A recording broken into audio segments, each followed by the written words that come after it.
અને બીજી બાબત, મા બાપ બાળકોને શાળાએ મોકલે, પણ પછી કોઈ બાળક ભણવાનું છોડી દે, પછી ડ્રોપઆઉટની ચિંતા આવે, તો મારો મત છે કે એના માટે મા બાપ 1% જવાબદાર હશે, પણ 99% આપણે જવાબદાર છે.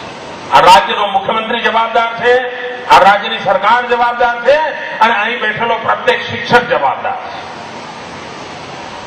બાળક એકવાર નિશાળે મુકાય પછી જો ઉઠી જાય તો એના શિક્ષકને એટલી બધી પીડા થવી જોઈએ, એને ડર થવું જોઈએ કે મેં એવું તો શું ઓછું કર્યું, મેં એવી રીતે કઈ ભૂલ કરી, મારી આખી બાબતમાં એવી રીતે શું કચાશ રહી ગઈ કે આ બાળકને નિશાળે આવવાનું મન નથી થતું. હું શાળાનું વાતાવરણ એવું ઈચ્છું છું કે બાળકો રવિવારે પણ ઘરે ઝઘડો કરે કે મને નિશાળ લઈ જાઓ, અને મા બાપ, અને મેં એવા શાળાઓ જોઈ છે કે જ્યાં બાળકોને ખબર નથી હોતી કે રવિવારે રજા હોય, ત્યાં બાળકોને રવિવારે ઘરે ફાવતું નથી અને એટલા માટે ઘરે ઝઘડો કરતા હોય છે.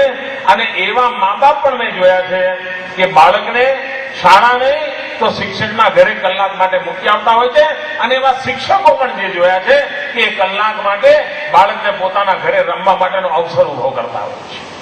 આ જો વાતાવરણ ઉભો ન કરીએ, બાળક માટેની ભક્તિ પેદા ન કરીએ, તો આપણે આજે એક મથામણ આદરી છે, એ મથામણમાં ક્યાંય કચાશ રહી જાય.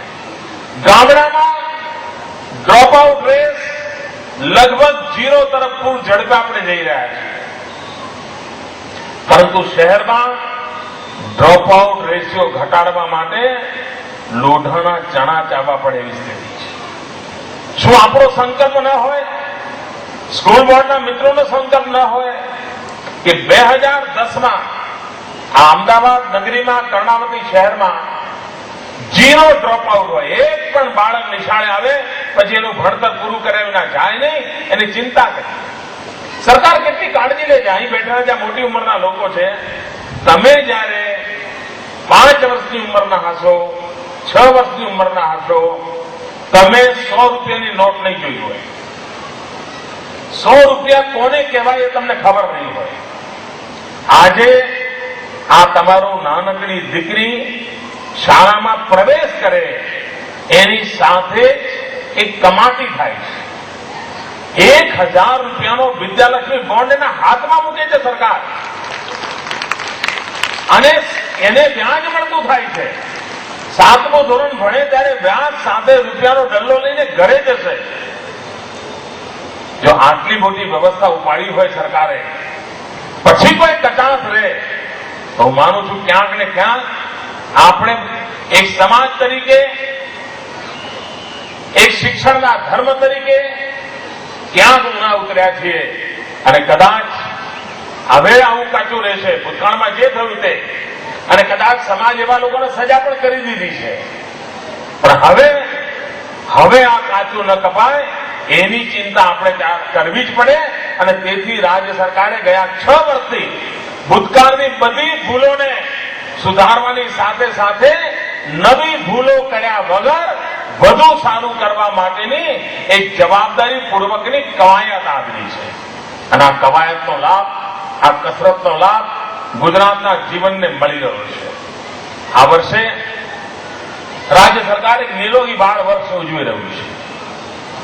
બાળક તંદુરસ્ત હોય, માતા તંદુરસ્ત હોય, બાળકોના સ્વાસ્થ્યની ચિંતા કરવી પડે. દાખલા તરીકે હમણાં મેં આ બાળકોને જે સ્કૂલ માટેની બેગ આપી છે, એની સાથે એને નખ કાપવા માટેનું નેલ કટર આપ્યું છે.